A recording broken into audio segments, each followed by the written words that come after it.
everybody, and welcome to this Security Day on Building Bridges and Promoting Dialogue to Prevent Radicalization and Violent Extremism. I look for dialogue is good, but we're trying to structure it a bit. So if you can please move to your seats so we can start. We have a number of excellent panelists. We had a very good beginning last night with a session involving the role of the media in the various ways in relation to the issues that we're discussing. There was an issue that showed, a session that showed how relevant, important, but also difficult and controversial this issue is. We have seen some fireworks last night, and I suspect we'll see more of them today.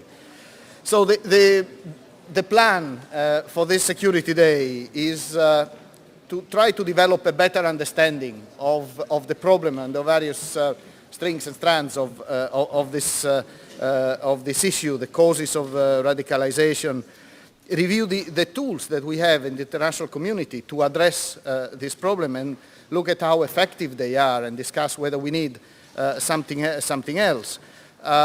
Offer, of course, as the OSCE does all the time, a platform for engagement, for dialogue with our partners, but also dialogue with the civil society, with all relevant actors that can assist and be a part of the solution to this issue.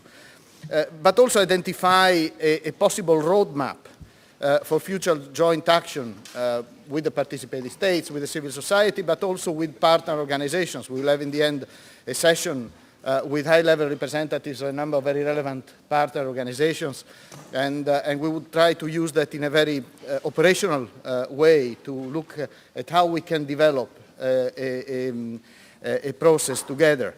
And also send a powerful public message, also condemnation of terrorism in all forms, and I will inform you also some ideas we have here in the OSCE of launching a campaign on this theme of building bridges. We found ourselves in competition with a Eurovision song, actually, on building bridges. We came up with the same message, but it's good. We're both in Vienna. It's two events of a very different nature, but with a very similar core message. I think it's an interesting but positive coincidence. For the OSCE, this is also a very special event because we managed with this agenda to engage a number of actors in the organization. First of all, the institutions. As I was pointing out, with ODIHR in particular, we started developing the core concept of this Security Day, and I'm very grateful to Director Link personally for his engagement and his support in this. The freedom of the media, and we had Dunja Mijatovic yesterday on the panel, and certainly that also came across as an important area. The role of the media is so fundamental, so controversial as well as we heard, but that's an area that has to be part of what we're dealing.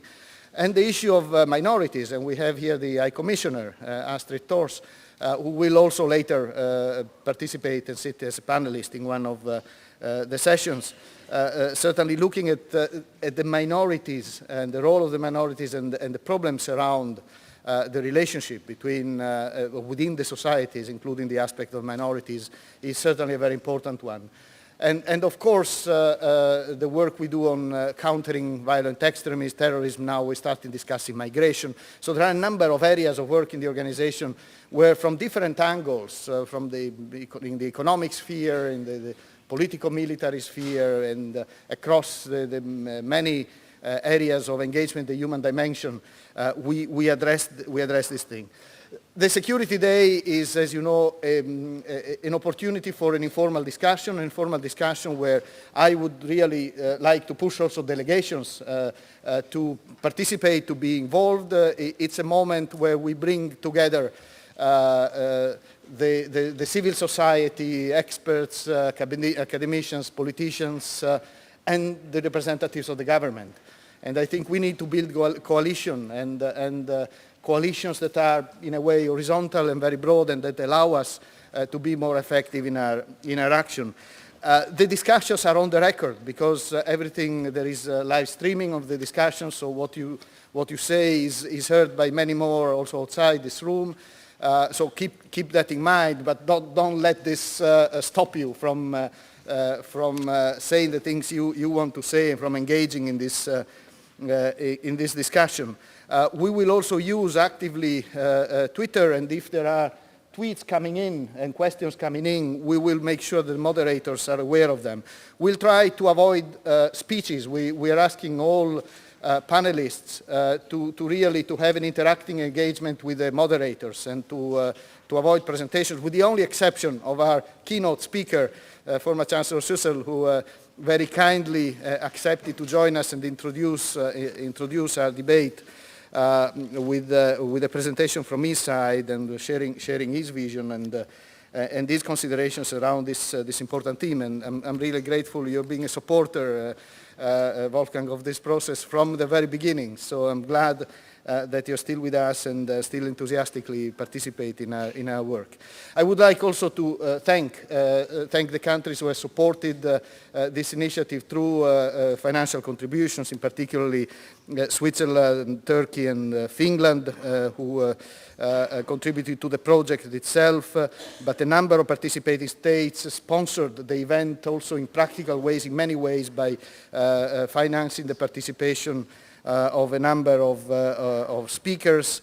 The Anna Lindh Foundation, who is one of the co-sponsors of the event, we had during the Harmony Week in February already an initial discussion of this issue, which involved a number of actors. Anna Lindh Foundation was well represented, and our partners were well represented. I think this is also an added value of this event, that it brings in and involves, I think, to the fullest extent that we can do that in the OSCE, also our partners in our discussions. The Serbian chairmanship also covered some of the participation costs and has been throughout very supportive. The German chairmanship of the Med Contact Group, just to mention a few. And of course my own people. I have also to spend a word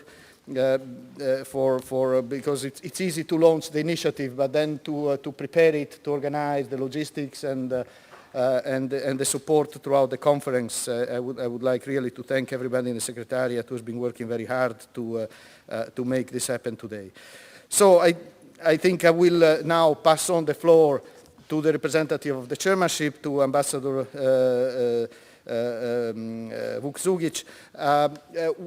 The final point from my perspective is that I would like also to not only to leave this with a discussion of the issues, which, as we've seen last night, is going certainly to be a complicated one, but I would like, by the end of the day, also to try to have a sense of what the next steps will be, to try to operationalize this discussion as much as we can. So I would like also to encourage all of you also to come up with ideas and with proposals on how can we engage better, how can we, and together, how can we move, where can we go from here, what could be the key steps in a roadmap to better activate the international community in addressing these very fundamental challenges we're seeing in front of us. Thank you very much. Vuk, please.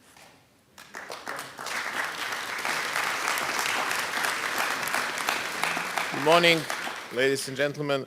On behalf of 2015, the OSCE Serbian Chairmanship, it is my great pleasure to welcome you all here this morning in Vienna, and we are delighted to see this important event that has drawn so huge interest and that so many high-level participants, both from governmental and non-governmental parts, from civil society, academia, have made room in their busy schedules to be here today with us.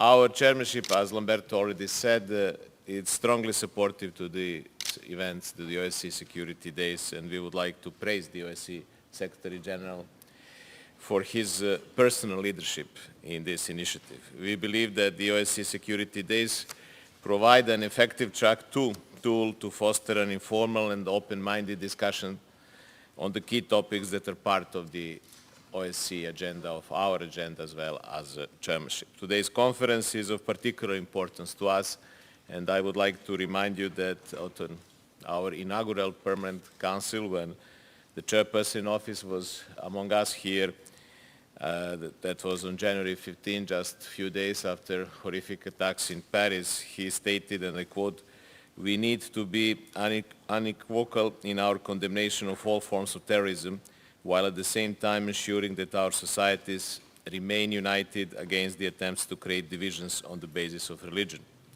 It falls on all of our governments to take the necessary measures not only in terms of countering terrorism and providing security to our citizens, but also fostering tolerance and non-discrimination in our societies." Thanks to its comprehensive approach to security, it is our strong belief that the OSCE has an important role to play on both fronts. Our chairmanship is dedicating great efforts this year to better understand and more effectively tackle the specific phenomenon of so-called terrorist fighters, and among other initiatives and events which we are taking up this year. On June 30th and July 1st here in Vienna, we will hold an OSCE-wide counter-terrorism expert conference on the topic of countering the incitement and recruitment of foreign terrorist fighters. At the same time, we are leveraging the organization's available instruments and tools, as well as the expertise of its executive structures, to tackle the drivers of violent extremism in all their relevant facets and aspects. In so doing, one of our focus group is youth. Indeed, we believe that young people may become a key partner in our common fight against violent radicalization.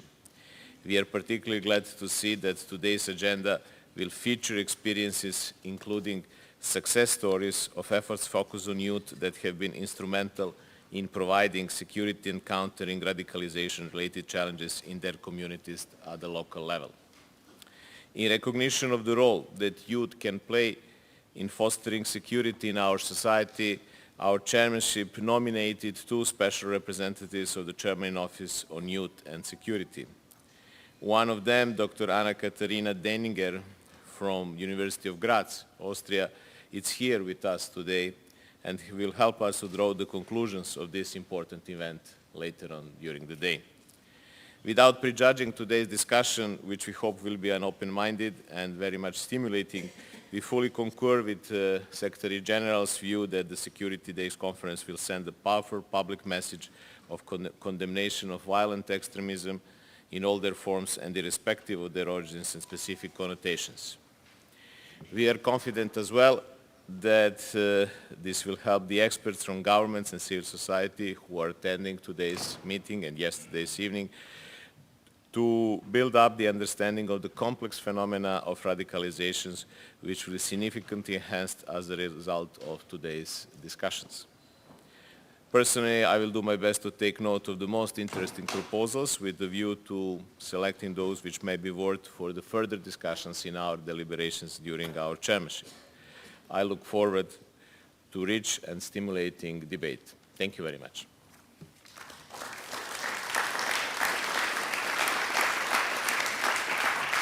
May I invite former Chancellor Schussel, Wolfgang, please. Ladies and gentlemen, I appreciate very much that for this year, Secretary General Lamberto has not only chosen a subject that is timely, but also represents more than others the comprehensive security approach of the OSCE. And building bridges, as of course you already mentioned the Eurozone context, but I think it's even more important in times when so many bridges are not rebuilt, but ruined, burned, destroyed. This is the important thing. We've seen a dramatic rise of radicalization and extremism, often under the pretext of religion. We've seen the phenomenon of foreign terrorist fighters traveling from one conflict area to the next, from Syria to Iraq or Libya. This is the new hard security threat. And almost all OSCE member states have seen young people traveling to fight and sometimes returning. And this carries far away conflicts into the heart of our societies. What to do? First of all, there is a need, there are necessary repressive elements of criminal law, but also the need for preventive structures and preventive strategies to avoid marginalization, deprivation, limited educational and employment opportunities. For instance, in December 2014, Austria set up an extremism information center to help and to assist multipliers, families, friends who seek advice to find the right answers, especially, as you mentioned, to the young generation. I will concentrate and focus not on everything, but on two main issues. One is the migration and refugee issue, and the second is a specific case, the Danish cartoon crisis, which mentions the problem and the importance of religion. First, migration and refugees. We've seen during the last years, and especially months, a dramatic increase in the number of refugees. Partly refugees, asylum seekers, and partly economic migrants. Per day, for instance, in Austria, we have every day 300 additional asylum seekers. This is the highest number since we study these events, the highest number, 300 per day. And some already talk about a new wave of mass migration comparable with the 4th and 5th century after Christ. Germany, for instance, 3 years ago had around 40,000 asylum seekers. This year probably more than 400,000, plus 500,000 normal economic migrants. So this is something we should have in mind. This is not a small problem, this is really a problem. It cannot be swept under the carpet. The facts are, this is not the end of the story. It is just beginning.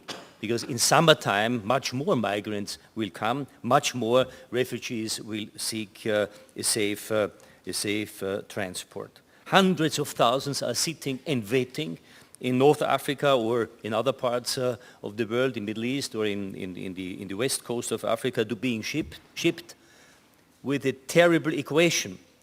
They pay thousands of dollars with a 7% risk to be drowned. Imagine. 7% risk to be drowned. We have still 424 armed conflicts today, globally, 424 armed conflicts. We've seen, according to UN statistics, 50 million refugees, 10 million alone in the Middle East. 2 million of these refugees are living in small countries like Lebanon or Jordan. Half of these refugees are children, and only 20% of these children have the opportunity to go to schools. So there is really danger, the imminent danger of a lost generation. These are the facts. I'm not talking about the job situation worldwide. It would lead to a different thing. We have 2 million unemployed people, and only 1/4 of those people who have a job have a stable full-time employment. Imagine this. South Europe alone has lost, due to brain drain, 5 million people during the last years. So this is since 10 years, 5 million brain drain from Southeastern Europe to other parts of Europe. And this puts us in a very difficult position. We cannot argue for an open door policy. This is impossible and will not be accepted by our citizens.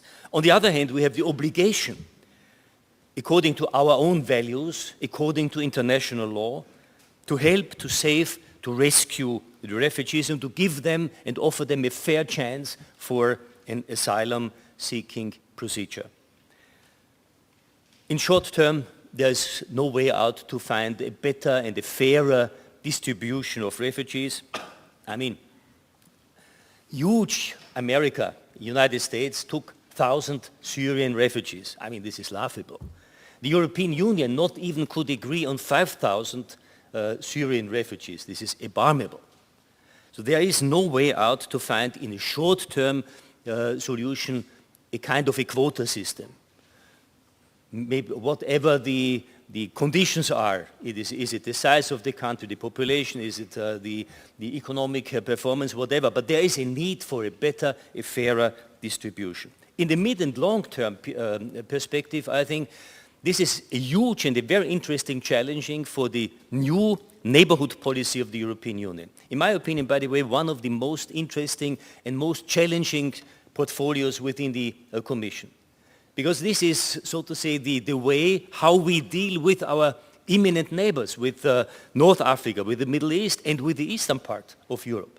And we should not forget, Ukraine alone has 2 million refugees during the last year. And by the way, we should really admire what the OSCE and your team in Kiev and here and in all these monitoring functions is doing. This is a great job, always underestimated with all the difficulties in Kiev, in Moscow, in all parts, but it's very important what the OSCE is doing.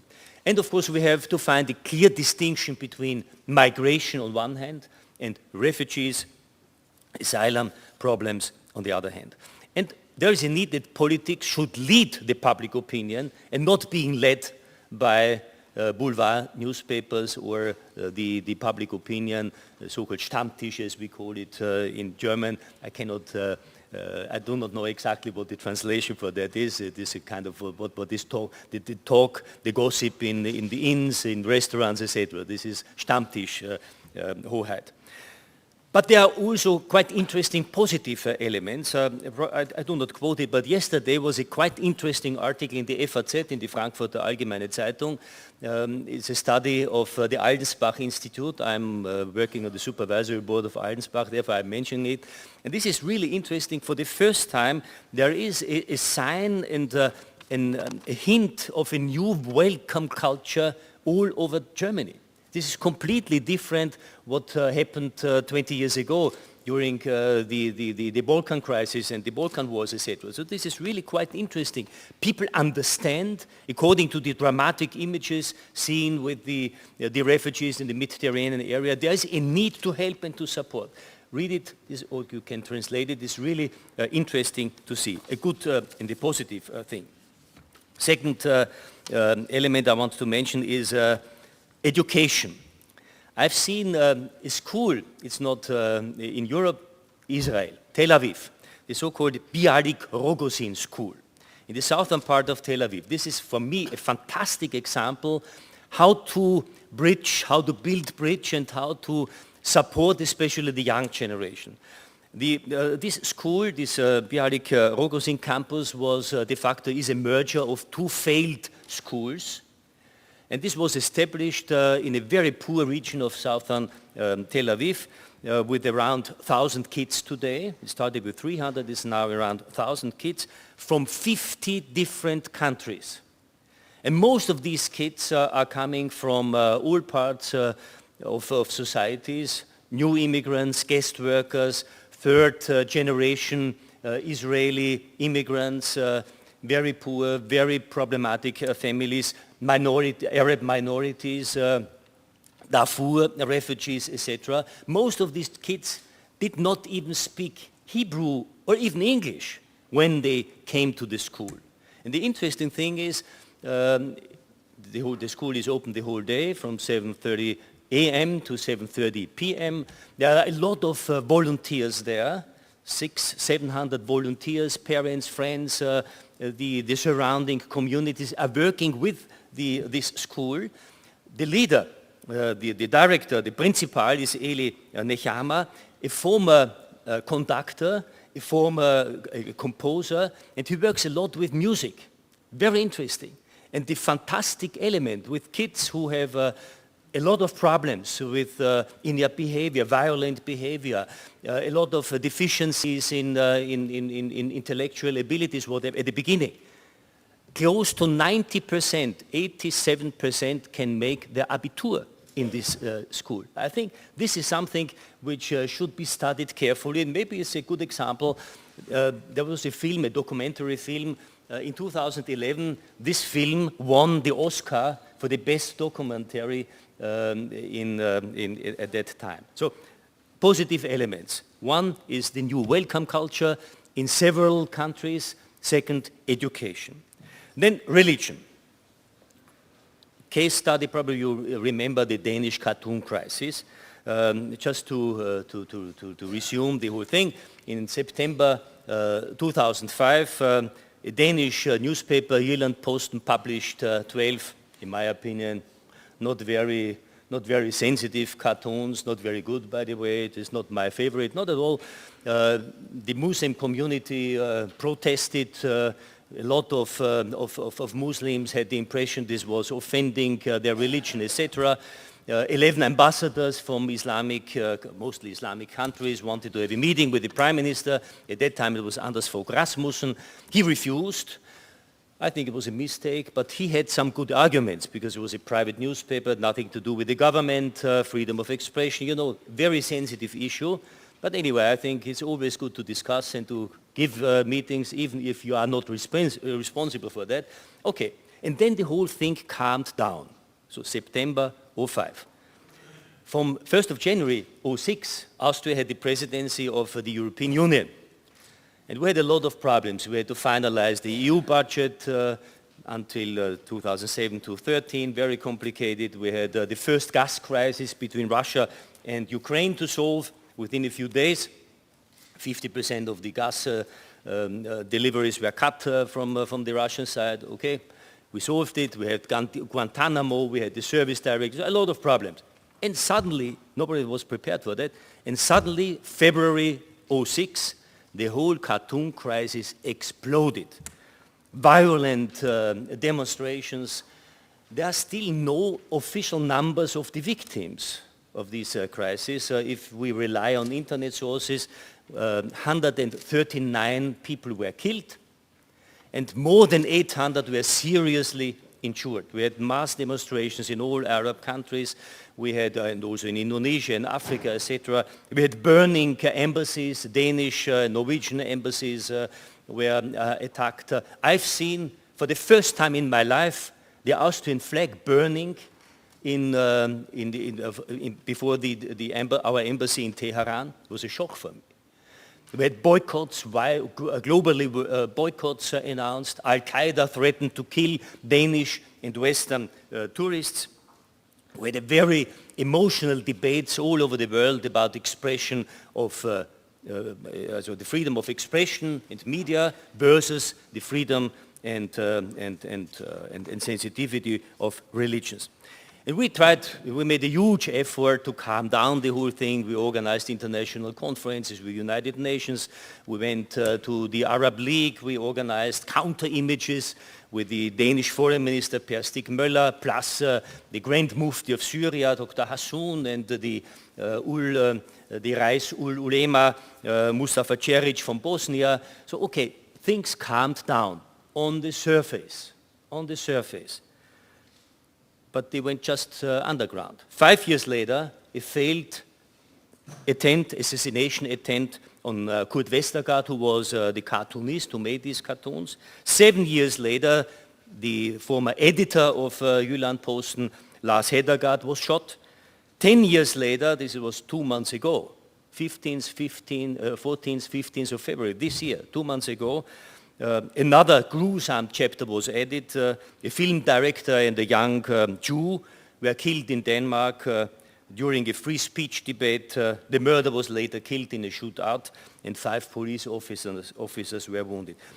To better understand the cartoon crisis, and this is just one example, we've seen a lot of similar examples, to better understand this crisis and the consequences, we had to look what really happened, or what actually happened between the first publication and the violent explosion 5 months later. And this is interesting, there was a small article in the New York Times in February 2013. The Islamic Society, which runs Denmark's biggest mosque and played an important role in stirring up passions against the cartoons of Muhammad, swiftly condemned the attack on Mr. Hedegaard. It also said it regretted its own role during the uproar over the cartoon when it sent a delegation to Egypt and Lebanon to sound the alarm over the Danish blasphemy, etc., etc. Good news that, so to say, they defended Lars Hedegaard, a kind of a new Voltaire. I'm not of your opinion, but I will defend that you can speak whatever you want.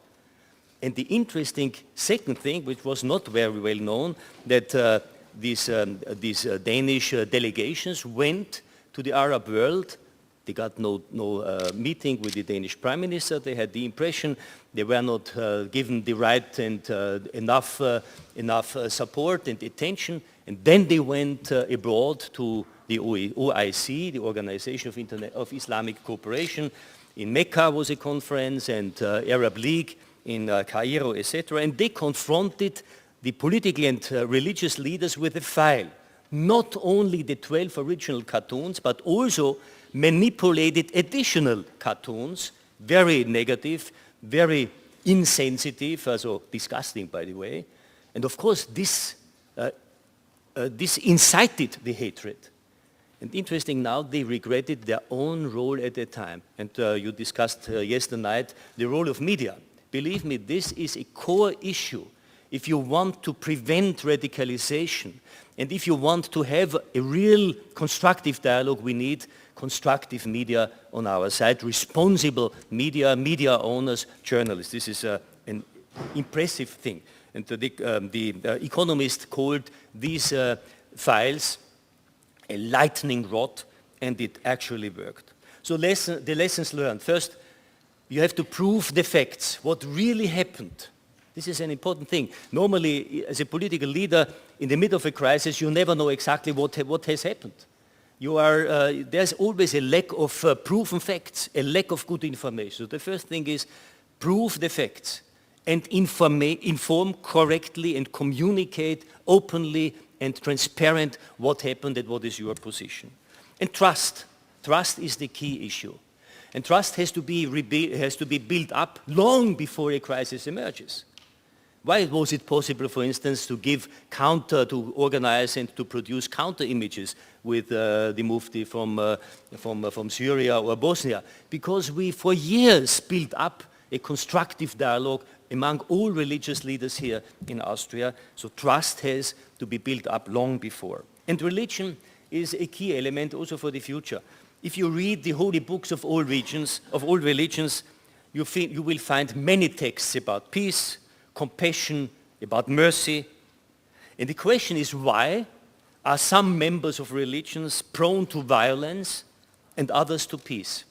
And my answer is, and I hope you could agree, it's rooted in the personality of individuals or groups, not in their faith. There's always a tendency in our societies towards authoritarianism. And authoritarian personalities are in fact weak and anxious. That's the case. They cannot accept plurality, and they see others as a threat and often as enemies. And therefore, if anyone is interested getting rid of religious violence and wants an open and fair dialogue, he has to reduce the tendencies towards authoritarianisms. In political debates, in our own political debates, I'm speaking on those debates I know, but I'm sure some of you will agree, we always speak about power, about moral, about ethics, but nobody is really talking, frankly, about anxiety. And anxiety is a terrible force. This is a powerful tool, often misused in politics, by the way, in a very profitable way for some populist groups. Angst is a powerful tool.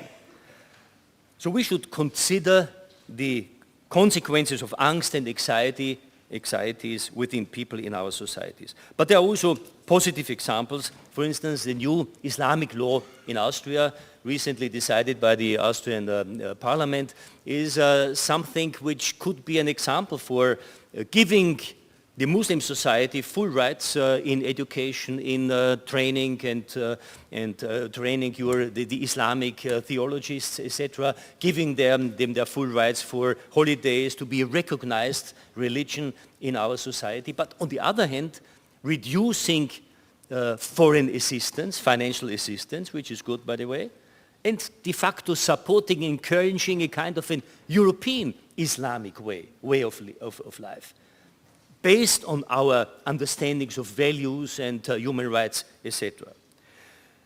Then a quite good example is in Berlin, the intended House of One, where the Jewish, the Islam and the Christian community is building a common house for all, these religions, but also open for other religions. But these three religions are working together.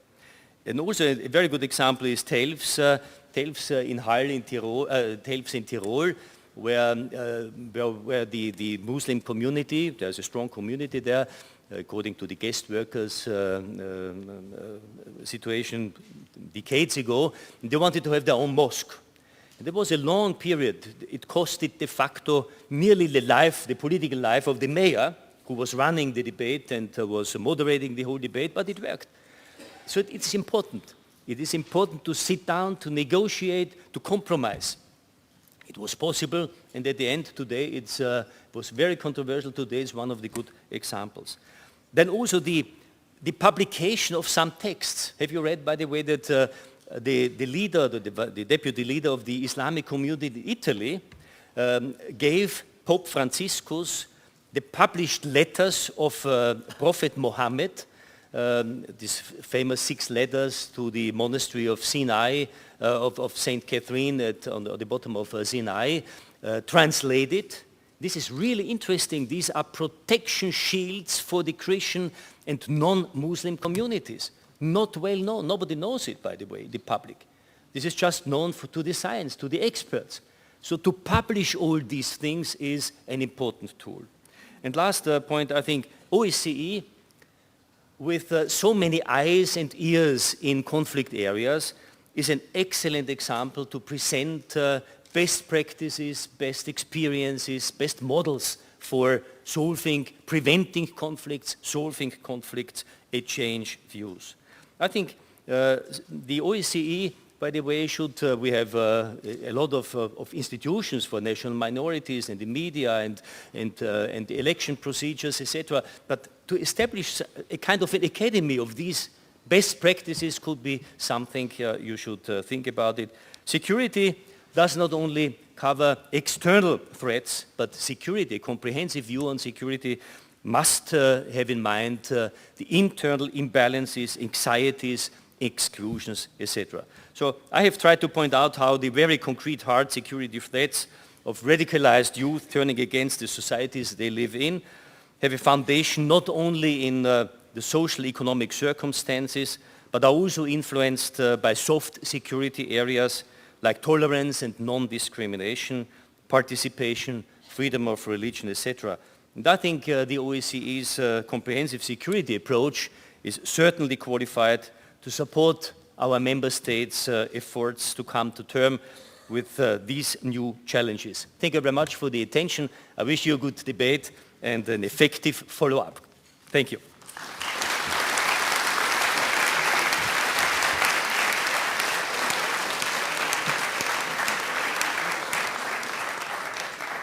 Thank you, Wolfgang. This was a great scene setter for the debate. I think it was good sharing your wisdom in a candid manner. I particularly appreciated that. So I think you've given us already lots of food for thought now for the panels to continue. And it's also very good that you came up yourself with some already ideas for follow-up. So we'll take that into account too. So now the first panel. Moderator and panelists, please, you take over.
Hello. I'd like to welcome you all to the debate. I think after watching the debate last night, I think this is going to be an exceptionally interesting and I hope lively one as well. So what we'll do is we'll start off with a discussion with the various panellists. There won't be any introductory remarks other than a little bit of an overview by myself. We'll launch straight into questions and there won't be any prepared statements either here from the floor. So the idea is to get a robust debate going, so I'd encourage the panellists to debate where you think necessary and fit. But I might just start with a little bit of a background. If terrorism actually is not a new phenomenon, there was a study done by the RAND Corporation which went back from the 1960s through to about 2002. And in that time there were 284 terrorist groups which had come into existence and ceased. So that's a large number. But as we start to look at then why they ceased, it starts to get really quite interesting. 7% were defeated militarily, 10% actually achieved their aims, but the other 83% ceased through a combination of policing and political negotiation. However, once a terrorist group got over 1,000 members, it needed the military to be involved before there was a solution. So as we look today, the rise in modern terrorism is pretty astounding. So we go back to the year 2003. From 2012 to 2003, there was a 61% increase in the number of terrorists. So not only is the intensity of it increasing, but so is the breadth. So in 2002, 15 countries had more than 50 people killed by terrorism. By the end of 2013, that had jumped from 15 to 25. In fact, 55 countries had someone die from terrorism. But as we now drill down into it, 82% of those deaths, that was 18,000 people who died, were in Afghanistan, Iraq, Syria, Pakistan and Nigeria. And 4 groups accounted for 66% of those deaths: IS, Boko Haram, Al-Qaeda and the Taliban. Now, a study which my institute had done, the Institute for Economics and Peace, on the causes of using statistical analysis to determine what factors were most associated with terrorism, came up with things like, none of them particularly counterintuitive, but where the state's legitimacy was in question, where the state uses terrorism against its citizens or state-sponsored terror, so that's extrajudicial killings, torture, etc. Where there's also gross group grievances between different groups within the society, and also where there's a general sense of lawlessness. But what was more interesting was what didn't actually was statistically related. Things like schooling, life expectancy, or poverty, which many people have thought has been some of the drivers of terrorism. But in some ways there's 2 dimensions to it for this audience. One is sort of what are the reasons for radicalisation in the countries which are actually experiencing the terrorism. And the second, there's groups of countries which are actually sending people to fight in these countries. So what are the motivating factors which cause people to go to other countries to risk their lives to fight for a terrorist cause? If we look at the countries which have sent the most people, they're countries like Tunisia, Saudi Arabia and Jordan. Each of them, by the end of 2013, had sent somewhere between 500 and 1,000 people. In the West, the three countries which have sent the most are France, UK and Belgium. And depending on the statistics you look at, it's somewhere between 100 and about 400 people from each of those countries. If we start to now look into many other countries in the Middle East, we find they're really quite peaceful. Countries like the UAE, Qatar or Kuwait all have mixtures of Sunni and Shia and live in relatively peaceful societies. So that is some background. I might stop there, now introduce the panellists and we'll see where we go from there.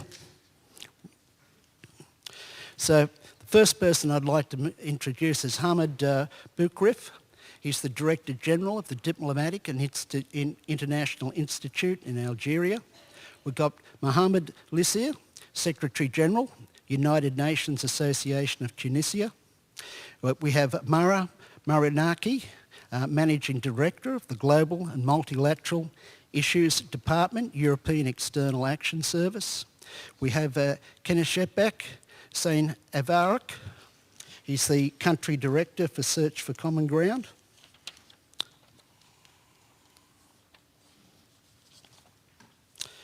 And we have Sharik Zafar, Special Representative to the Muslim Communities, US State Department, and Fatma Surin Yakagan, Deputy Director for the Security Affairs Ministry of Foreign Affairs of Turkey. So I'd like to welcome you all, and maybe we just might start with a very, very simple question. So if we look at the countries which are suffering most from terrorism, most of them have got wars going on. Why is the terrorism so high in these countries in the Middle East which are affected by war? Maybe we'll start with you, my friend.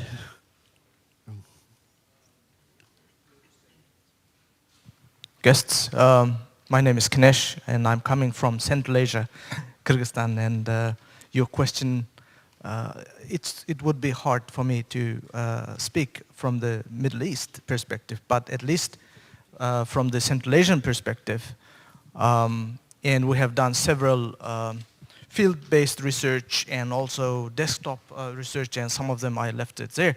And roughly, I can categorize 4 different groups who are living as foreign fighters from Central Asia.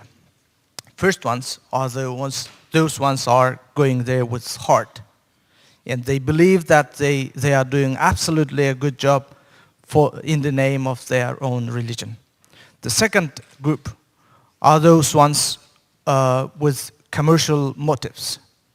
And from Central Asia perspective, we hear that when you are committing yourself, then you are promised around 3,000 USD per month, and then every month you are residing there, you will be promised around 2,000 USD.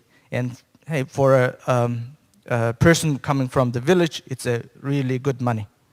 The third one are those ones who are adventurists, and they are looking for adventure, and they are given that opportunity, and they will decide to go.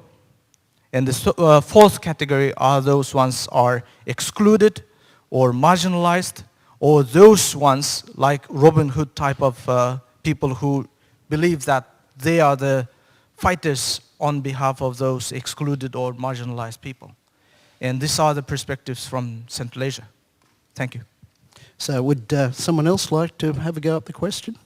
So if we're looking from the panel, if we're looking at the Middle East, we're looking at the wars there today, they've got more terrorism involved in them than other wars which we've seen in the past. Would someone like to comment on just what they see as the reason for that heightened terrorist activity in the current wars in the Middle East? Yes, go to it. Is it working now? Yeah. Of course, I can't challenge your statistics without my files here. No, that's okay. And, right.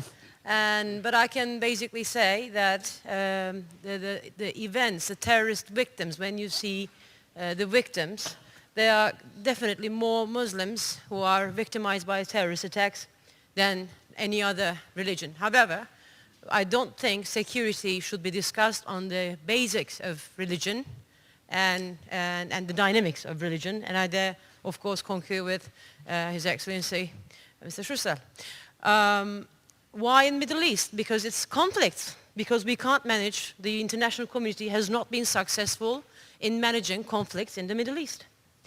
And the more conflicts you have unmanaged, and the more terrorism you will find, radicalization you will find. Radicalization, extremism, violent extremism and terrorism and other forms of political violence are direct byproducts of unmanaged conflicts.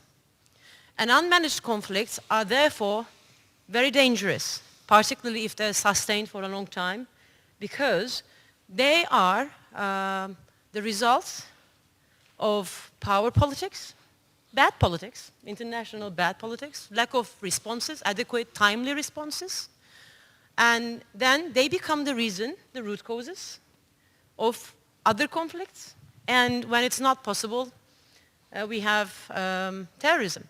And during the Cold War, when OSCE was not an organization yet, we used to have two main forms of terrorism.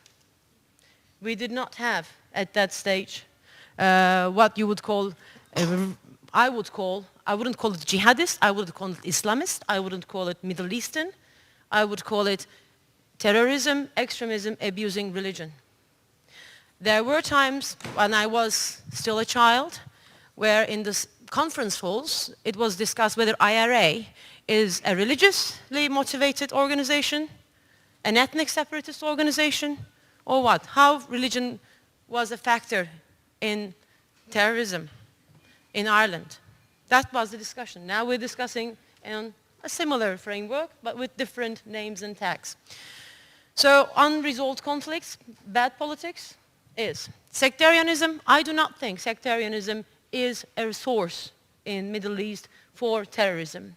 However, it is being used as a fuel by the groups who are involved in extremist activities, and it is being used by bad politics and populist politics. And does it work? Yes, it does. And unfortunately, that's a very dangerous trend. We are, as Turkey, in conferences like this, I had to answer questions where I had to defend my identity as a Sunni secular woman, political diplomat, that we are not the cause of conflicts.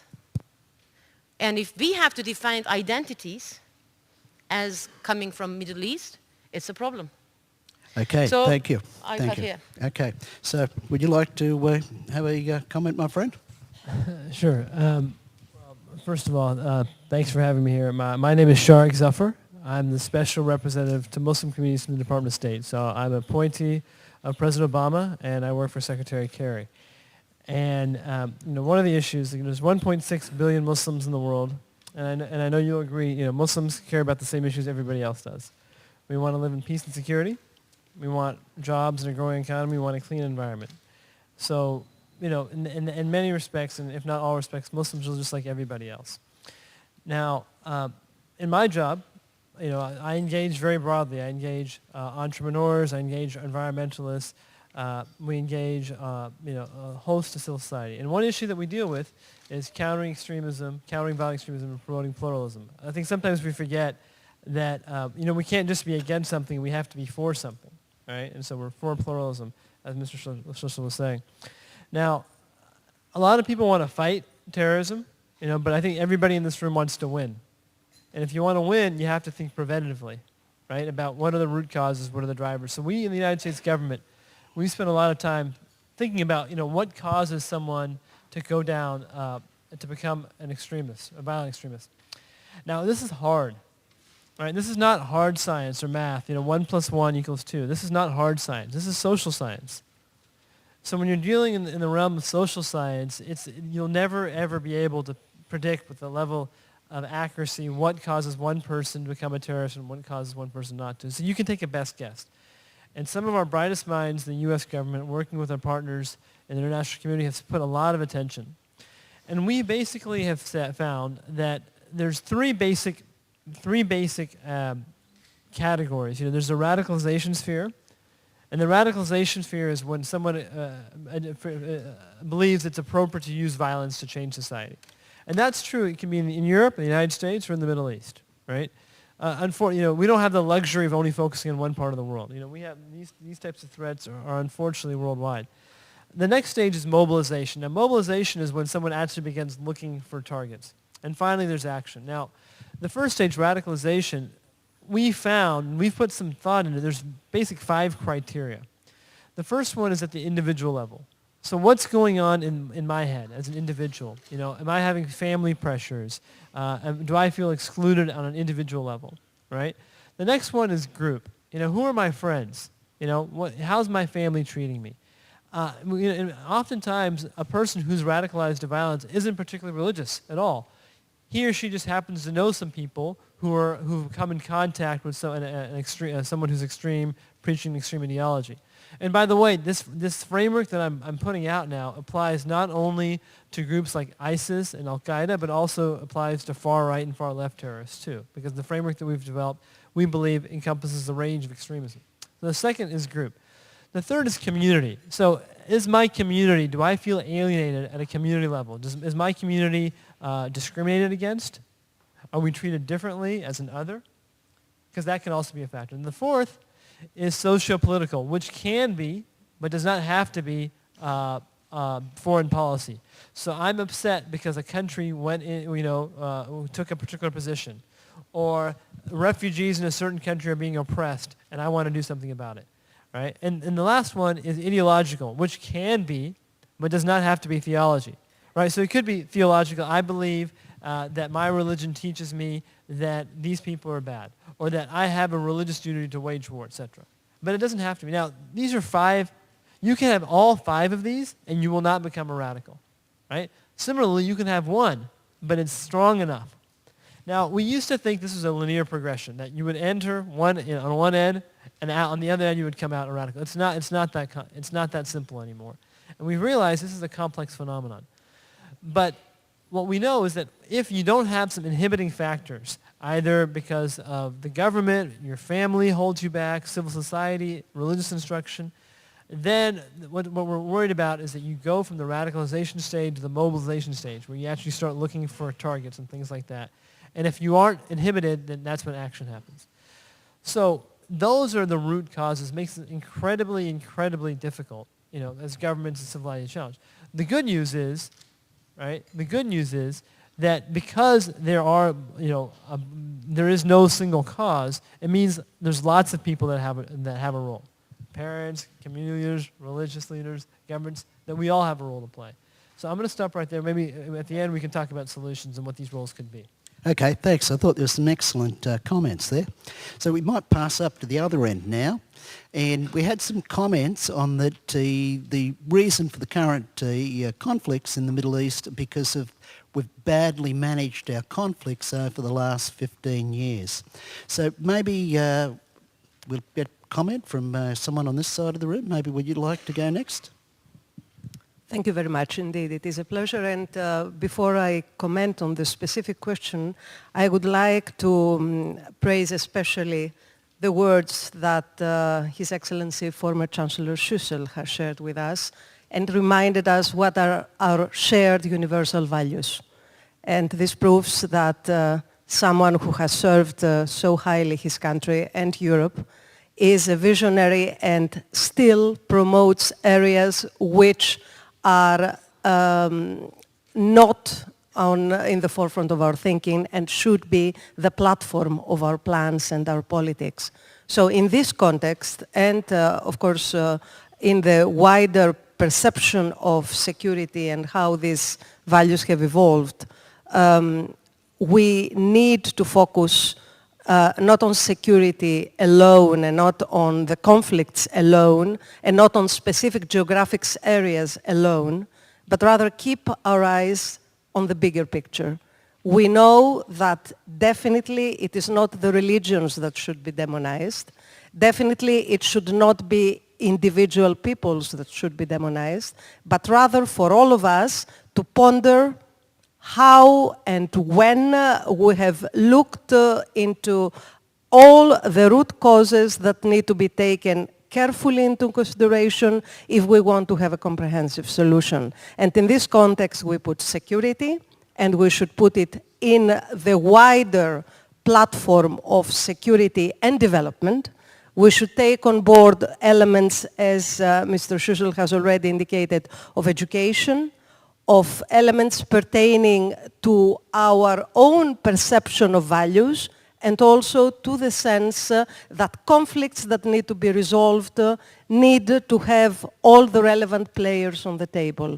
This includes a prominent role to women, and this is an empowerment to women's leadership and to women's presence and it gives also a solid role in regional cooperation and international cooperation. These are areas where we feel we need to profile better and more prominently if we want to be effective, and this is another reason why the OSCE is so important, why the European Union, why the African Union, why the Organization of Islamic Conference and all the other regional organizations should align and support the work of the United Nations. We can get into more details down the road. Thank you very much. Thank you. Either of you gentlemen like to have a go at the question?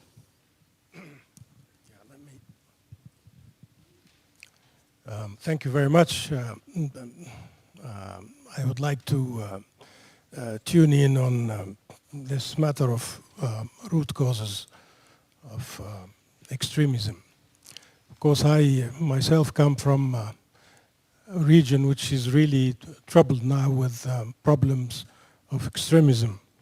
But let me say, first of all, that we should not demonize, as it was said, religions, because all religions were at a certain period of time involved with extreme violence. This, of course, was due to bad interpretation of the scriptures. We can even go back to the year 62, 67 AD, when it was registered that an organization called Zealot Sakurai, which is a Jewish terrorist organization, raised some very essential problems or matters pertaining to religion.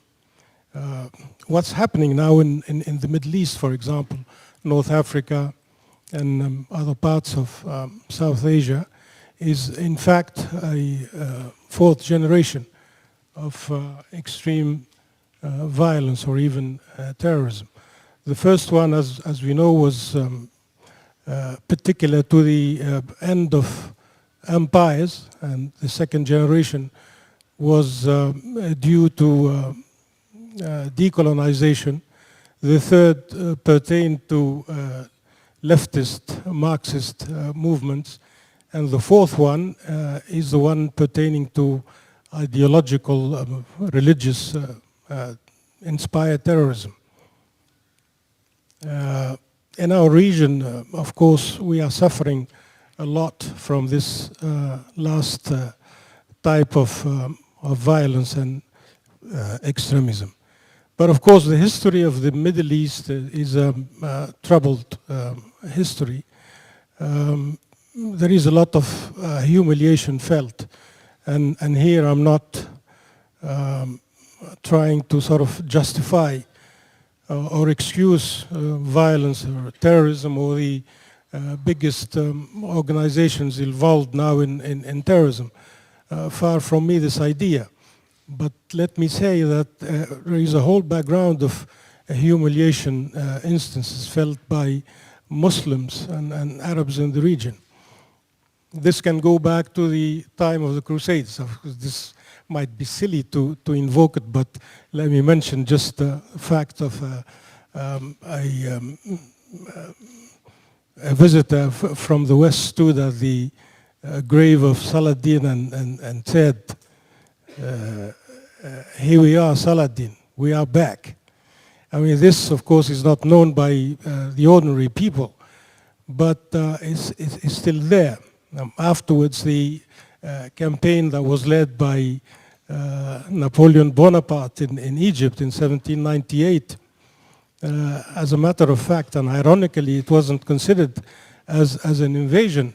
And the Egyptians, if I'm not mistaken, saw in it a sort of harbinger or a sign that the West is becoming very powerful. And in fact, that was the first time they came to know the might of the West. So they draw conclusions from that. But the third generation of violence was, of course, anti-colonialism or decolonization. And that left really very many scars in the region. But the most terrible thing that happened to the region is the aftermath of 9/11. 9/11 signed the onslaught of an otherwise worst type of terrorism that beset the region. Now, I must say, as a Muslim and an Arab, that that was a monstrous thing to happen to the United States. And, sorry?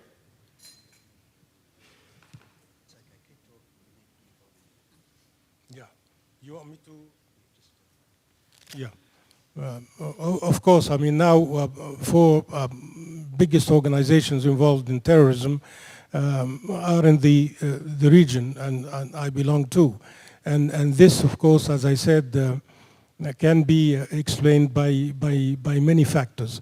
One of them, and not the least, is authoritarian regimes. I mean, whether we like it or not, we have to mention this in the region. The countries of the region failed to adopt reforms, and they had a big chance in the period of decolonization when they got their independences. But the reforms introduced weren't successful. Unfortunately, that failure is deeply felt in the Arab intellectual circles and Muslim circles. What we have to do now is to go back to the history of Islam, and we cannot here stigmatize Islam or, for that matter, any other religion, but we have to go back to the history, recent and old, in order to see what went wrong. And of course, I mean, there are many manifestations about the incomprehension that exists now between West and South. And Chancellor Schussel spoke very clearly about this. I mean, if you hurl a pig's head at the mosque, or you publish caricatures and drawings which depict Islam in a certain way, then obviously that will lead to not comprehension, but misunderstanding and even violence. But we have to think together which are the best ways in order to come around and try to find explanations and solution mostly to these problems. Thank you. Okay, thank you very much. I was reading a survey fairly recently, which I thought was somewhat illuminating. And it was covered 15 countries through the Middle East. 64% of respondents felt that the West was a negative influence on their country.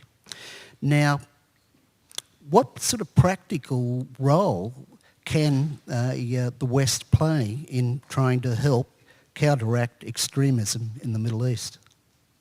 Something practical. It's maybe difficult to give you a practical solution to the West. I think they are very well reasonable and they know what they do. What I want to say here is we're addressing a very sensitive issue, and while addressing such a threat, we have to be cautious in terms of terrorists taking advantage of the excuses we can find. You mentioned the Middle East and you mentioned all the solutions. We have to separate all the ideology of exclusion that is now elaborated by terrorists and the ideas that are spread, and the powerful attraction of this ideology and the root causes that can lead to terrorism. There's no reason to legitimate the use of force in the international relations. The terrorists should be condemned, and I think it's difficult for me to find a reason. Otherwise, I mean, everything can lead to terrorism, and all excuses. I mean, in the third world in general, we're talking about political transition, and the economic crisis, and problem of employment and housing. All this should lead to terrorism? Of course not.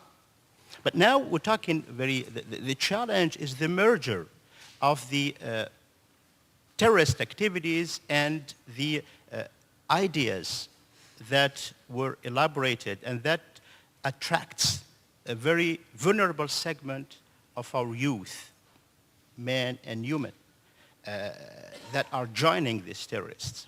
I think in terms of, if I may, since you asked me the question whether the West, another thing, the thing is in terms of inclusive solutions at the national level and a genuine international partnership that will help the countries not to be more fragile. Because And how would this genuine partnership operate and work? You've got the first one is to avoid the double standard. Just I have in mind, for example, the kidnapping for ransom. Ransom is a part of financing terrorism. Some of countries are paying. And even they don't say it publicly, they find ways to free their citizens. But these terrorists, when they are free, they kill maybe tens or thousands elsewhere. And there is no comment on this. The first thing is to be genuine in terms of commitment to fight terrorists, in terms of helping the countries in capacity building, in training. You help them in providing information, security information, tools to do. I mean, a lot of means exist to fight. It's just to focus on the merger of the perpetration of terrorism, and now the more vicious ideology is to convince these vulnerable segment of youth, as I told, that they are more important because we are giving them a set of rules in a kind of ideal society where they have a part to play. They're not excluded. That's why the foreigners are now joining. The reason is this one.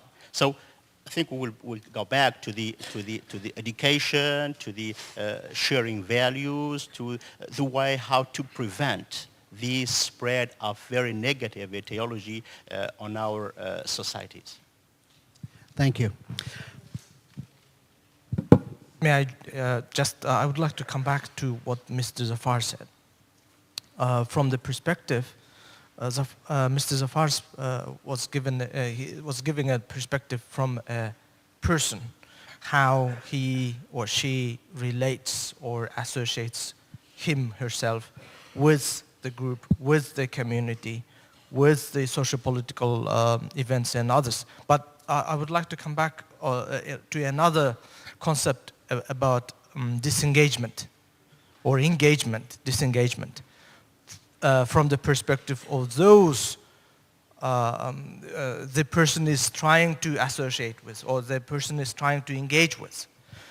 One of the actors is the state. And how do you do, what would be the response when the state comes with a very strong hand of banning, taxing for the beard, or not giving access for women to come to the mosque to pray unless there is an special entrance and exit? How can you? Another group is the parents, and how can that person engage with the parents when the parents are either labor migrants or residing in the family, but they are so busy with making the money and to support the family. And at the same time, the families do not have sufficient religious or other type of education that they can support the kids. And the third group are those peers, as Mr. Zafar said. Who are we?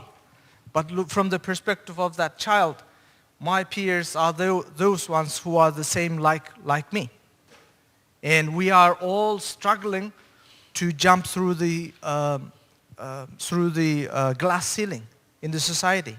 We are really trying to get a good quality education which is not provided. And as a result, we are not able to comprehend this world. In the fourth group, I would like to come with the community leaders who could be the powerful. And these are the religious leaders, or these are the mentors, or other types. But there is a huge difference if you look at on the community level. There is a huge difference what the community leaders, especially the religious leaders, what they say and what they do. There is a huge difference with them. And with that, we make that child very confused, very upset, frustrated, and trying to find a place in this world. Sure. Yeah. I responded to your first question, why Middle East, but I haven't got into the details of this root causes thing. The first thing is root causes, this discussion about root causes, terrorism, 1990s, when it came to the agenda of the United Nations, this was fashionable. Now it is fashionable again. The problem is, root causes discussion is a static discussion, and the root causes change as the processes change. Now, there are at least 6 models in one paper here that I have explaining radicalization, and the truth is we cannot explain still the whole concept. The whole literature on terrorism and extremism is full of this. So we can explain what we are doing now, and I'm telling this as a proposition to the colleagues. We are trying to discuss radicalization and extremism globally. But the thing is, it is a very local event. And we have to counter this locally. And in Washington, the CVE summit, I was there. I was lucky enough to be in that salon listening to President Obama. He said something, well, he said a couple of things, but he said something that I actually thought, maybe I don't agree with this. Because he was talking about communities. He's talking about, Sharik is here representing communities of Muslims. Well, look, in my country, we are all practically 98% Muslims. Who is the community? And from that, who is vulnerable? Who is susceptible for extremism? Can we define that? And can we define that without violating fundamental human rights and freedoms? Can we... His Excellency talked about European Islam. I don't know if it exists, but I don't know if you can create that. And I think social engineering is a very difficult path to go in. In Turkey, the Turkish Republican tradition, which is now about 90 years, is about this.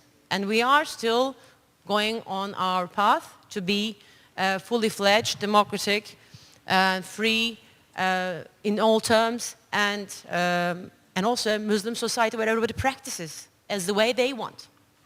So can we tell people how to? There are pitfalls we shouldn't fall when we're discussing extremism, radicalism, terrorism. And I think the most important part is that this is a very local, dynamic, personal business, and it's very hard to explain it for all. Now, coming to that, the root causes, the actual thing is we know what are the root causes. It's there. It's about what we do about this. I'm afraid our response so far has been coming too late. Prevention of terrorism is something, managing the risk from terrorism, extremism is another, ending it is another.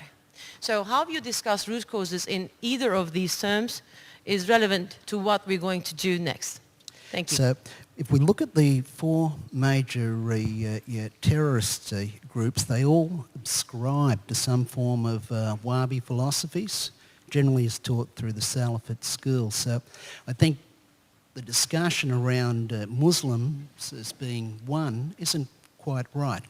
You can do it through any of the other religions as well. Buddhists aren't Buddhists. Similarly, there's many, many different shades of Christianity. But as we come back to this one particular school, which did originate in Saudi Arabia, was been well funded for the last 30 years, we do find that the four major groups, which account for 62% of the deaths through terrorism, do subscribe to that one form.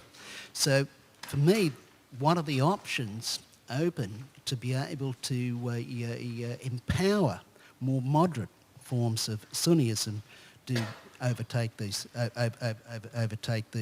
really radical types of philosophies.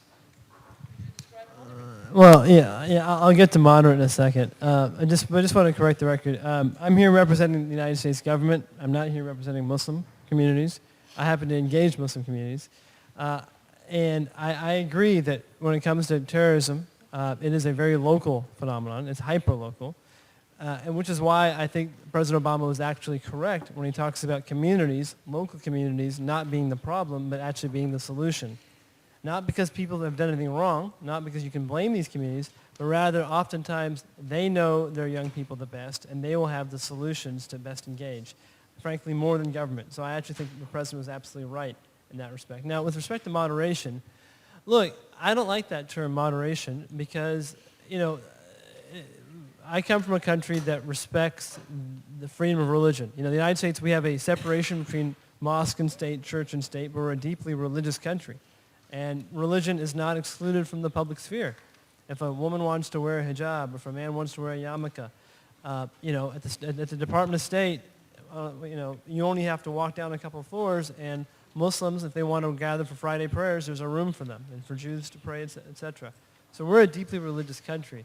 And there's nothing wrong with being very, very devout and having very strongly held religious views.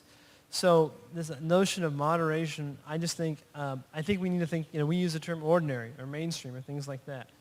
Because, you know, at the end of the day, we don't feel that religion is the problem, right? It's people who are using religion to justify violence or some other ideology to justify violence. Now, you made a really good point, and I think this is worth, Mr. Sazarov, I think it's worth highlighting, is this notion about young people that are looking for answers. So you've got a young person, in the European context, the American context, perhaps the Middle East or South Asia, and he or she is looking for answers.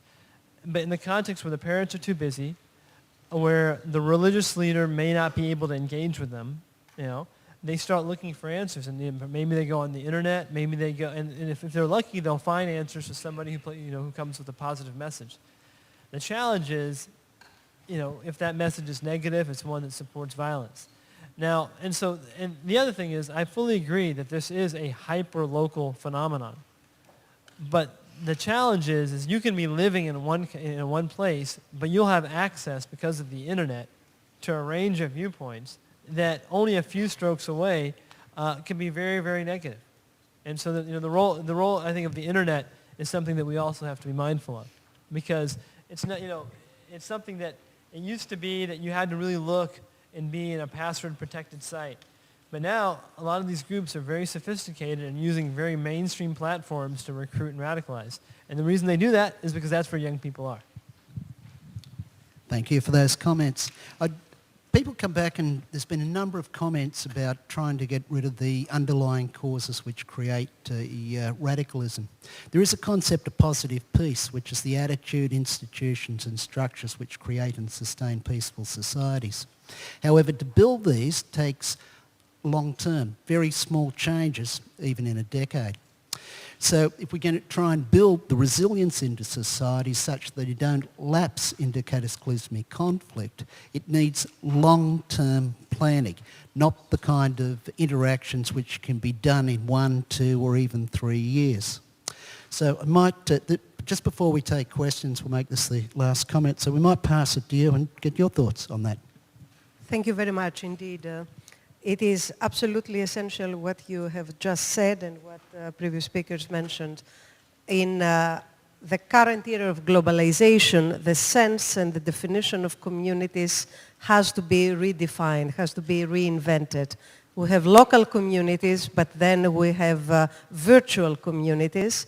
We have the role of the media. We have the elements pertaining to how we can structure the way we react, and in this context, the role of resilience, resilience building, the role of counter-narratives and how we should develop these counter-narratives as triggers of a constructive response, and also as a last point, how we need to put our focus on facilitating all forms of dialogue, interfaith, people to people, academics, bring youth into the picture in a more proactive and prominent way, and finally provide the arguments for having elements of constructive, positive and preventive nature of reactions. Thank you for those comments. Now, we're just going to open it up, I think, for questions now, so I hope all of you have got some great questions prepared. But just first, I'd like to ask Ambassador Herbert Wuth from Luxembourg. Ambassador, would you just give us a few short, brief comments, please? Is it working? Yes. Thank you very much. Indeed, I would like to add an aspect to the debate, which is in itself a question, of course, at the same time. Let me draw the debate a little bit back to Europe. And indeed, in Europe, we have also a number of individuals who are tempted to become radical and to become terrorists. I think it will be of some importance to look at the difference between those people who belong to groups, who have deeply rooted identities and who have no major problems with their identities, and those people who have problems with their identities just because of the fact that they have several aspects in their identities and they don't really know how to handle them. I mean, of course, the migration, after migration, of course. After migration comes also a big issue. And after migration, it may be one of the unsolved conflicts which was mentioned. So it's an issue which has to be tackled, I suppose. And among the people who have, let's say, a background from the south of the Mediterranean, and at the same time live there already, they are the second generation or the third generation in Europe, they have other elements in their identity which belong to the countries where they now live. So how do they do to make them compatible, to develop their own self-determination and from their own to be a good constructive member of the society? Some do, and many do, most do actually, but of course there are some who don't achieve it, and then they fall back into such behavior which has been now mentioned so often. So in my eyes, multiple identities, are they not an element which should be thrown into this debate? Multiple identities, are they not an element which has to be recognized, to be highlighted? And at the same time, is there not a problem between those people who have multiple identities and those who do not recognize multiple identities? And how can we make it that this dialogue starts between the ones who have multiple identities and the other ones who contest it, who do not want to hear about it? We have to take away the fear and the humiliation on both sides, I suppose, because it probably exists on both sides. And how can we handle this in a way which will indeed help to prevent at a very early stage, I mean already when it comes to kids or to adolescents, and indeed just prevent the problem, because the problem will never come up. Thank you. Okay, thank you very much for those comments, Ambassador. Now, I'm seeing hands flying up everywhere. Isn't that great? So what we'll do is take a number of questions at a time. I'll take the hands going up in an order as best I can. Now, when the panellists respond to this, what I'd like you to think about is being succinct, but also think in terms of solutions, if that's possible. And obviously, a lot of this stuff is exceptionally difficult. So we'll take a number of questions. One, then you, then you. My name is Mansour Ghanadi. I'm a university professor and cognitive consultant.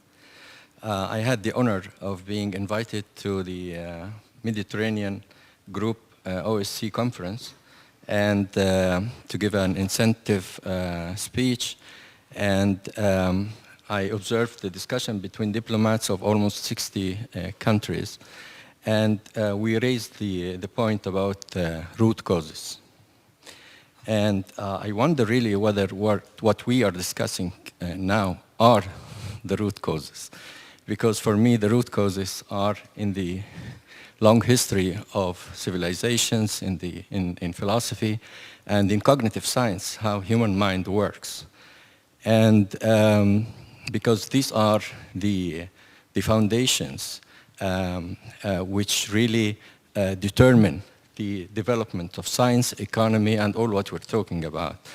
And in this respect, because His Excellency, the General Secretary, asked for operationalization, maybe we can do that later on, because we will not be able now to go into details.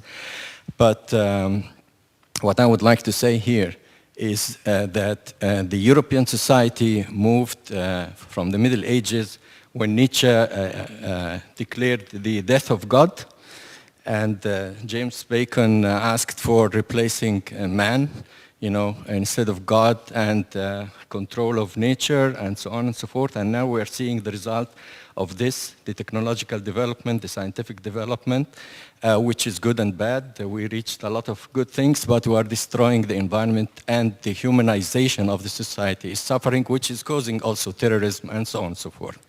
So I will stop here, but there are some very concrete possible actions, operational actions, in terms of education, which tap onto the epistemological theory of knowledge aspect of how human minds work. And this would explain why some states, because foreign policies of some states were not mentioned here, as et cetera, et cetera.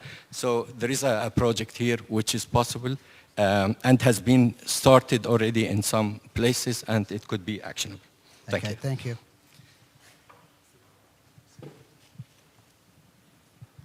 My name is Tacan İldem. I'm the Turkish ambassador to the OSCE. I would like to follow up the comments and questions put by my distinguished Luxembourg colleague. He referred to multiple identities.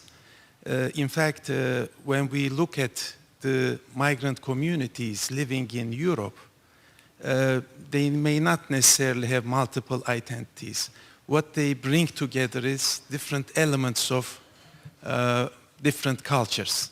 When renowned author Amin Maalouf was put which identity that he belongs to, he said, I don't need to make any choice. I have bringing together many different cultures and affiliations.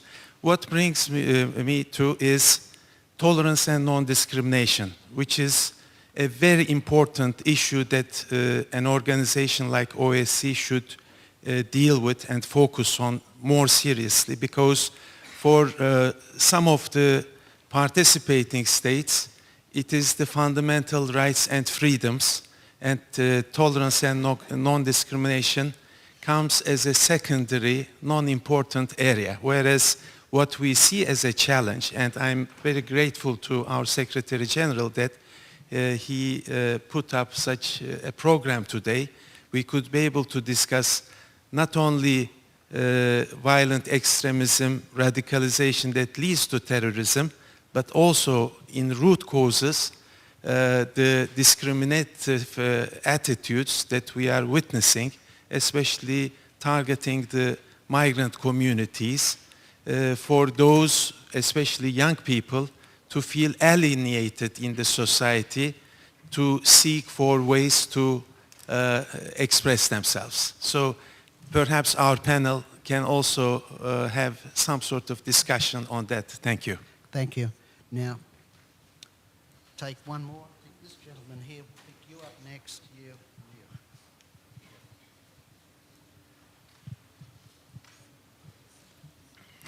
David Knyazyan, delegation of Armenia. Many thanks to the speakers for very interesting thoughts. We would like to build upon, our question is built upon your comments.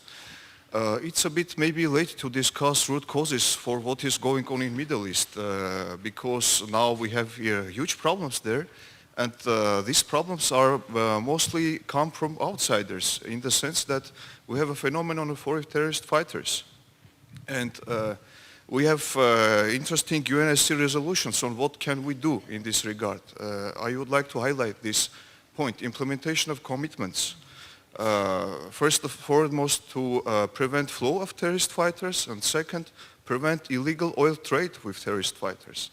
Last year we adopted very interesting, good declarations, three declarations, which are about these problems, OSCE declarations. I would like to ask distinguished speakers what else OSCE as a regional organization can do in this regard to tackle the problem of terrorism in the Middle East.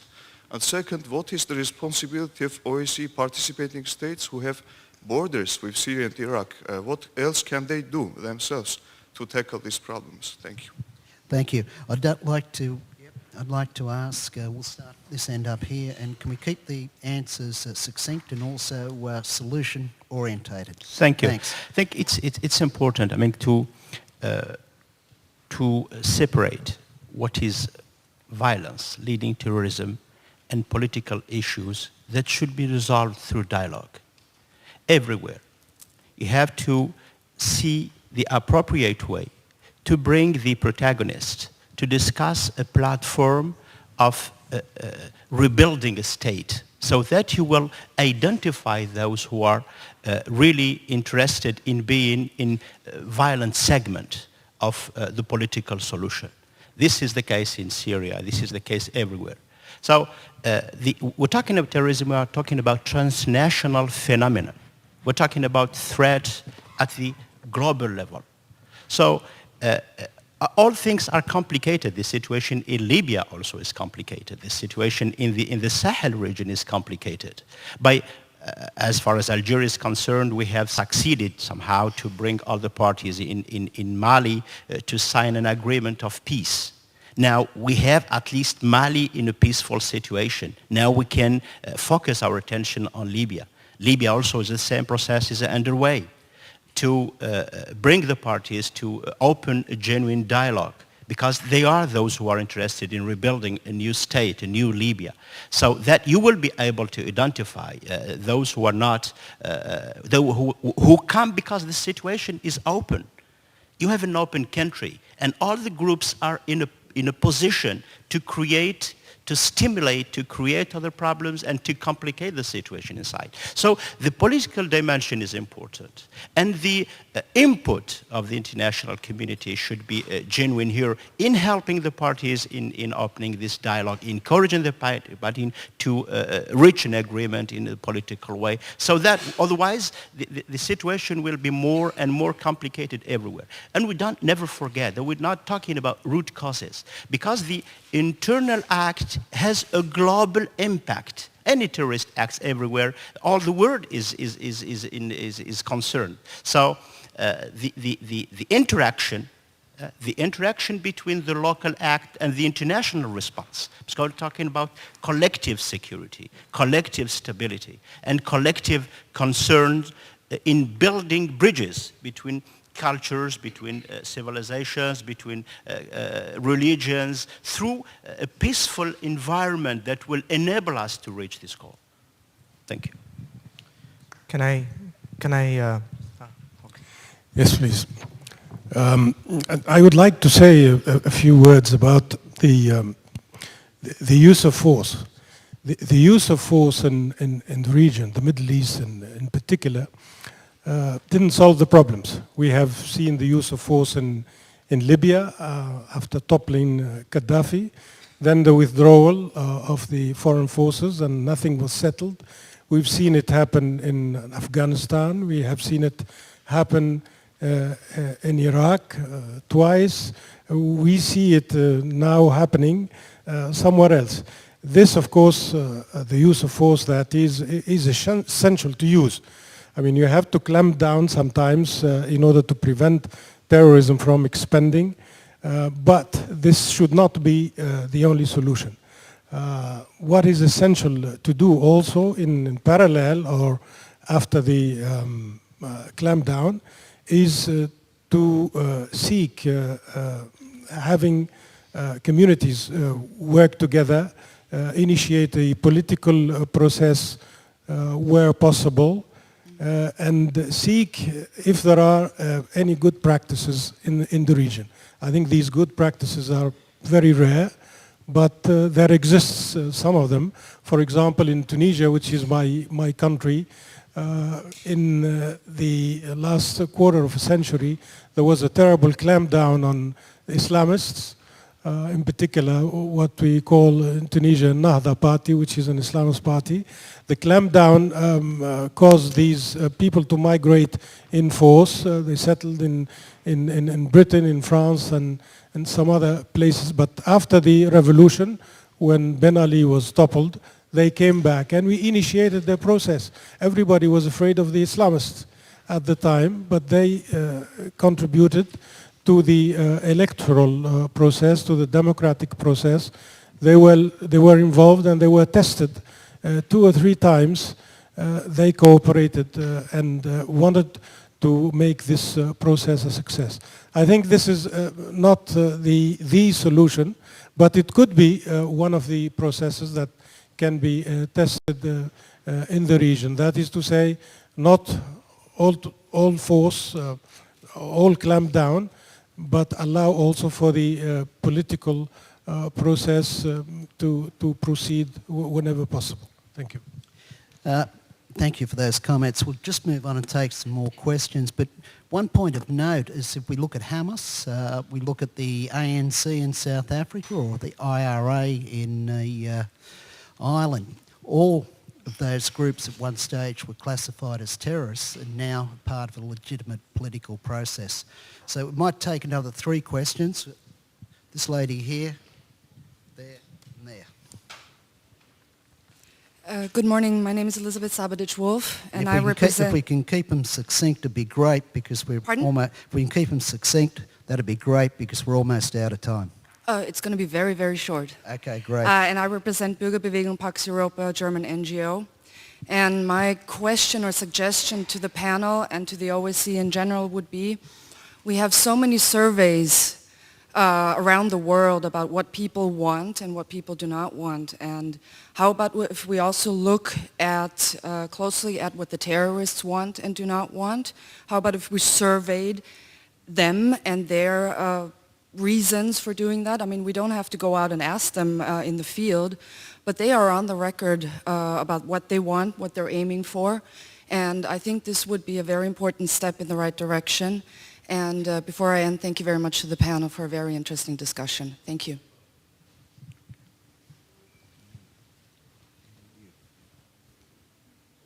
There's a mic there, yep. And my name is Philip McDonough. I'm the Irish ambassador at the OSCE. I'd just like to share my own experience of the Northern Ireland peace process, which I worked on for 5 years up to the agreement in 1998. And I was also directly involved in talks with IRA members and also with members of other paramilitary groups. And I would fall back on the title of today's event, Dialogue to Prevent Radicalization. I think one has to work very hard to find partners for dialogue. Now, in the case of Northern Ireland, and I'm borrowing here Mr. Zafar's analysis of the 5 factors, in Northern Ireland there was a particular socio-economic group from which the IRA came. And we were very fortunate that within that group there were extremely articulate, non-violent leaders, of whom the most famous is John Hume. And John Hume then worked to try to generate in the Republican movement spokespersons who would be authoritative and who would set aside their violence in order to engage in dialogue. And the most famous of those people is Gerry Adams. So once you can get a dialogue of that kind, which has partners who genuinely represent the socio-economic group which feels humiliated, then the process has a momentum of its own, a very positive momentum. So my question would be whether even in these very, very dire situations which we've heard about, whether we could try to identify brave people who could be dialogue partners. They would be people who could represent the view of established governments to these movements, but also have genuine contacts within those movements to try to identify their agenda, what their actual political agenda would be if there were a proper process. One more question there.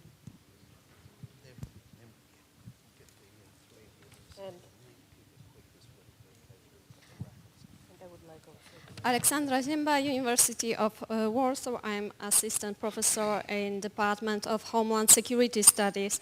My question is to Mr. Sajnosnarov. You are talking about motivations of male terrorists, I think, and I want to ask you about female terrorism. When we are talking about female fighters, we are very often telling about such motivations as revenge, redemption, relationship, of course love, and rape. Do you think that counter-radicalization or even counter-terrorist strategies should be gender-specific, gender-orientated? Thank you. Right, okay, well, we might start with you, seeing there's a specific question to you. We'll move up the table this way, and we'll be wrapping up in about 5 to 10 minutes. So if we can keep them succinct, solution-based, be excellent. Thank you for the question, and it's quite question which I will try to respond shortly. Looking at the profiles of those women who decided to go as foreign fighters, maybe the term is not that applicable to those women coming from Central Asian perspective, are two categories of women. The first ones are the marginalized or the excluded women from their own societies. And I will give you one profile of one lady. And you know, in Central Asian culture, there is a general expectation that the women should get married between 20 to 25. And this lady has graduated from the medical academy, and by the time she has finished, she was 27, 28, and it was difficult to get married, and then she has faced a lot of pressure in the family, by the parents, by the siblings, peers, and everyone. And then she had to decide to join, and which was a good resource for the terroristic organization to have a brilliant medical background person. The second one, I think the research about women deciding to join is not yet done very sufficiently. And we are just emerging in the point when women decide to go and why they decide to go and whether they want to come back or they want to take their families with them, and we don't know. But your question is whether the foreign fighters, when it applies to the women, whether it should be gender specified, and I think it would contribute, make an added value to the whole understanding and research. Just very briefly to all the questions. Foreign fighters, next week there's a conference here, and that issue particularly will be addressed. We will be sending a colleague here. I invite all the interested parties to be there. But foreign terrorist fighters, yes, since 2000s we are all working on it, and we will be working. Currently it's about 20,000 in Syria and Iraq, and 14,000 names we have, 1,400 we have deported. We know a lot about them, and we are looking forward to share all this information with the hope that our partners will be sharing information with us. Now, on the issue of identities, I think the ambassador have just replied to that. I pass on that. And on Well, I think we are the only OSCE member country who is sharing a land border with Syria and Iraq. Is that true? With the map, when I think about that? Yes, so I will take the question on me, that particular question. I think United Nations, we are now currently Turkey as the anti-Daesh coalition foreign terrorist fighter group co-chair. We are doing this with the Netherlands. So I think we are very much aware of what countries should do for responding to United Nations Security Council resolutions. On the financing of terrorism, we also co-chaired with the US FATF typology on ISIL. I would recommend everybody to click on the OECD webpage and read that report, and more to come. So there is currently work being done very efficiently, I would say, in the international, by the international institutions, with all the members here actively participating to counter particular specific terrorist threats in Syria, in Iraq. The problem is, how can we prevent the next one? Where will be the next one? Which will be the next organization? In 1997, I was here in this room listening to Afghanistan. The Central Asian states were all complaining about the situation in Afghanistan, its impact on their security. And until 2001, the international community did not take action. We did not respond to radicalization, the situation in Afghanistan, until it was too late. So, can we, I think the response, OSCE's particular, I think, role here should be early warning. Thank you. I think, Your Excellency, your point of multiple identities is a very good one. I come from a country where we have this tradition of Irish American, Italian Americans. I was born in Pakistan, raised in Texas. I'm actually a dual citizen. I'm a Texan and an American.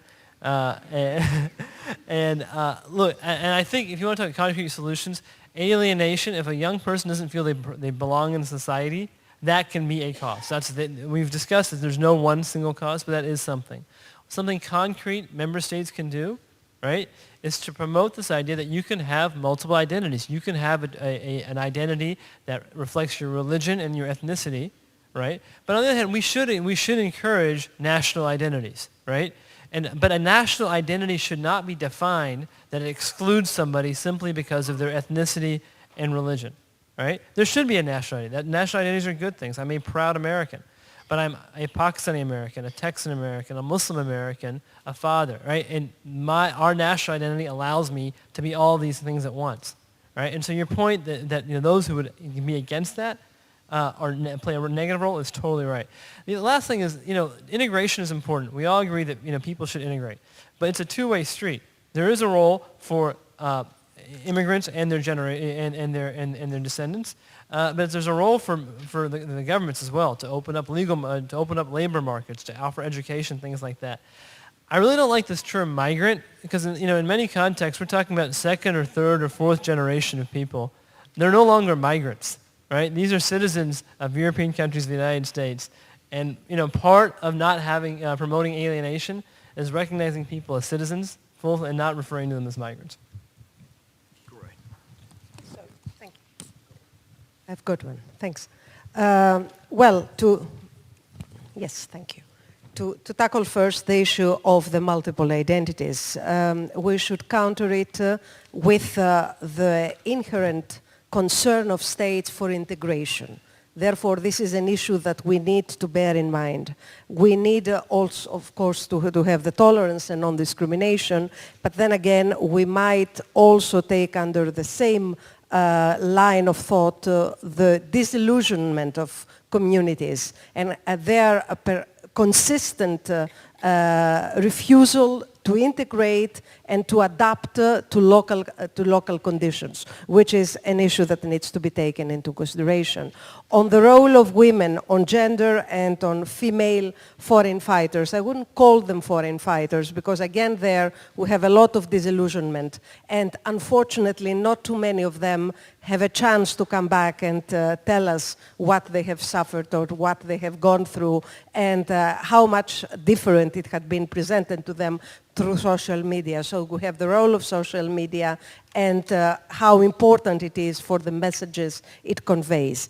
And finally, on what we do, It's the Raising Awareness Network that the European Union has been putting forward, bringing together academics, researchers, youth, everybody that should be aware in forming resilience in local communities, in religious communities, in bringing people together. We have the Global Counterterrorist Forum where we cooperate closely with all the countries. We have the Anti-ISIL Coalition. We have the implementation of Resolution 2178 of the Security Council, which calls for all the member states of the United Nations to join forces in combating this common scourge. Thank you.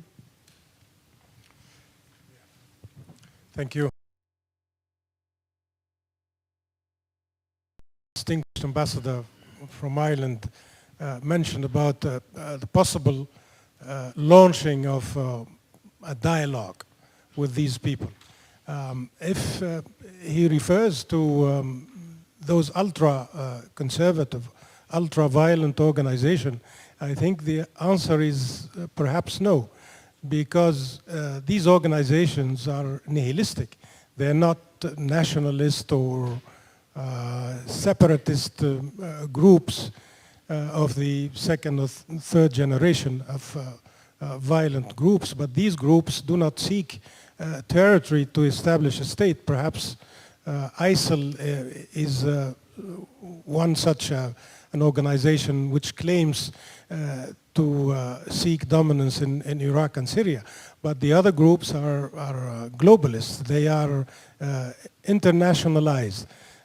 They move all over in the south and in the north. And in fact, they are nihilistic. How can you dialogue with a nihilistic organization? I think the thing to do is perhaps to sort of quell the tide or stem the tide rather of people, particularly young people, disaffected, marginalized from joining these organizations. And this can only happen through putting heads together of Muslim communities, Arab communities, communities from the North, the United Nations regional organization, to think of a plan in order to see what can be done in order to start working on these communities that are in risk of joining those terrorist organizations. Thank you. We're talking about root causes that lead to terrorism. Let's talk about national solutions that lead to peace.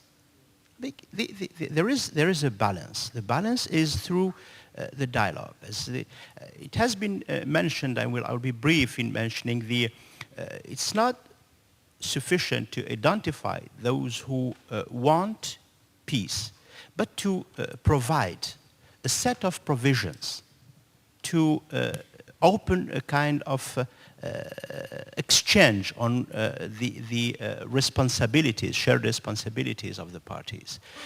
What we did in Algeria, for example, in the early, at the end of the 90s, is to, first, is to adopt through a national debate a charter called Charter of Reconciliation and Civil Concord, where the kind of a new agreement, social agreement between the society and terrorists, is to those who are not involved in criminal activities, and we succeeded in having thousands of them back. Because this kind of definition of the social contract, since they are root causes, since they are concerns, they should also be the principles, guiding principles of this society that would work on. We succeed in doing that, so through the local experience, we can generalize the solution to the whole groups. And this is also valid for the international community to have this vision of bridges of peace. Because what they want is the chaotic order. and the international community want a peace order, something that will enable, that will elaborate a new formula of society and individuals. Thank you. Okay, thank you. Just a few quick points I've not jotted down during it. One of the things we need is long-term planning. So if we look at most of the conflicts, there's gross grievances between the parties. How do you actually eradicate those gross grievances? So radicalisation, many different reasons. But how do you develop programs to redirect these tendencies so as these people turn maybe antisocial, they have a different direction to go in? Obviously education, both in the West and religious education in the Middle East is key. Media, how can the media become a source for putting water on the fire rather than gasoline? And I think, how do you bring the protagonists to the table? It may turn up a different light. And I think on the other side, how do we actually seek out the good practices which have actually worked in the past? But as we talk about this situation today, we're really talking about a subset of global peace. If we look at the world today, the major challenges facing humanity are global in nature. Things like climate change, ever-decreasing biodiversity, full use of the fresh water on the planet. And unless we have a world which is basically peaceful, we'll never get the levels of trust, cooperation or inclusiveness necessary to solve these problems. Therefore, I'd say peace is a prerequisite for the survival of society as we know it in the 21st century. And that, my friends, is different than any other epoch in the human history. In the past, peace may have been the domain of the altruistic, but in the 21st century, it's literally in everyone's self-interest. Thank you to the moderator and the panelists. An excellent debate. Thank you to all of you. Now it's coffee break.